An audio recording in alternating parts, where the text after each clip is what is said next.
What was the hardest part about working with someone like, say, Mark Zuckerberg, right? Because you went from, you were calling the shots, as you said earlier. You were calling the shots at Hot Studio. It was your company. You got acquired. Now you've got a new boss. Yeah. Right? And your new boss is like maybe antithetical to everything you are, right? Like you're kind of carefree, like you're energetic, you're a ball of energy, you're creative, and like he is super analytical and also creative, but completely different personality. Yeah. Like, how was that relationship? How did you guys work together? I wasn't close to Mark Zuckerberg, although when I was, there's a whole story in terms of when I met him for the first time, him and Cheryl, but I was so intimidated. I mean, the whole time I was at Facebook, I had imposter syndrome, which most people at Facebook have, because you're surrounded by the most amazing people. At Facebook, you're surrounded by so many smart people. Yeah. Every single person feels like they suck at Facebook. You know, that was hard for me but.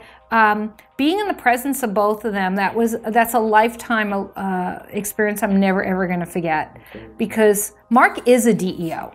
Yeah, sure. He's breaking the paradigm of what a traditional CEO is, and Cheryl as well. And the two of them together are incredibly powerful, and they feed off of each other. Yeah. So the other thing about a DEO is you need to have a very strong number two. As a DEO, you know what you're great at and you know what you suck at, and you find a partner who's going to shore up the things that you're bad at and elevate the things that you're great at. And they have a relationship of trust. They are a superpower. They are co-CEOs. Right. And I was totally intimidated by him. And every time I would get in a room, which a lot of people do, I'd be like, nothing. I'd be like, I'm talking to you, but I couldn't have this conversation with Mark. He's probably used to that. You know, he's used to people like, being intimidated. Right. And because you're surrounded by so many smart people, you are so afraid to open your mouth and say something stupid. Right. So that was a really great life lesson for me. And the fact that I struggled at Facebook, and I can look back in retrospect and say, oh, that was a stupid move, or I should have done this or that. It was a complete learning experience. Sure. And now I could tell that story to people who are struggling in their own company, right? I can tell people who come to me and say, I'm really like having a hard time at work. And I could say, I had a hard time at work, and here's what I realized. Here's what I did well. Here's what I didn't do well. Here's some of my lessons. So the fact that I went through that transition at Facebook, and I don't feel like I was hugely successful. I also know what it's like not to be in a job that leverages the best of what you have to offer. Mm-hmm. And there's this quote that I like to say at the end of every talk I give around the DEO, which is from Lady Gaga. Do you know it?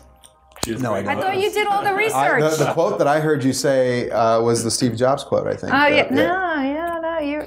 I'm disappointed, Bob. Sorry, go on. So Lady Gaga has a song, and in the song, she's like, you were all born superstars, go and find your own stage.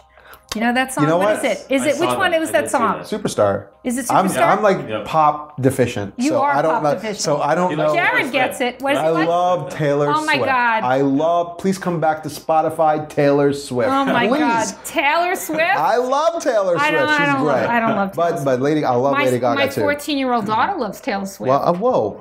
I know, that's too young for you. Well, no, whoa. That's not where I was going with that. Well, listen, I love Lady Gaga. Gaga says too. that, right? Yeah. And she said, and it's really about, to me, what I love about that is that everybody has an amazing superpower. They have something to offer in this world. Yeah. And sometimes they don't find it in the job that they have. Mm.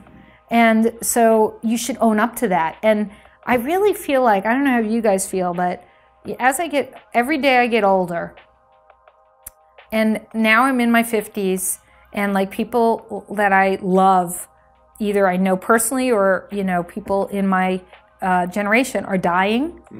And it makes you realize, and this is the sad part of sad part, but you realize how precious life is. You really do. And I do. And I don't want to waste I don't want to waste one day in a job or doing something that I don't love to do.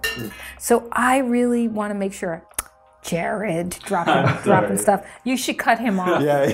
Totally cut him off. Look at him. He was the one that said he wasn't the lightweight. We were the lightweight. Exactly. We're not dropping it. Well, hold on. I want you to finish your thought because I think you were going somewhere sweet. All right. With that. Yeah. I was being very poignant, and then you screwed it up, Jared. I'm so sorry. Yeah, but you know, you have to love what you do every day. Yeah. And if you're in a situation at work where you're not happy, you don't have to be in that job. You could figure something else out.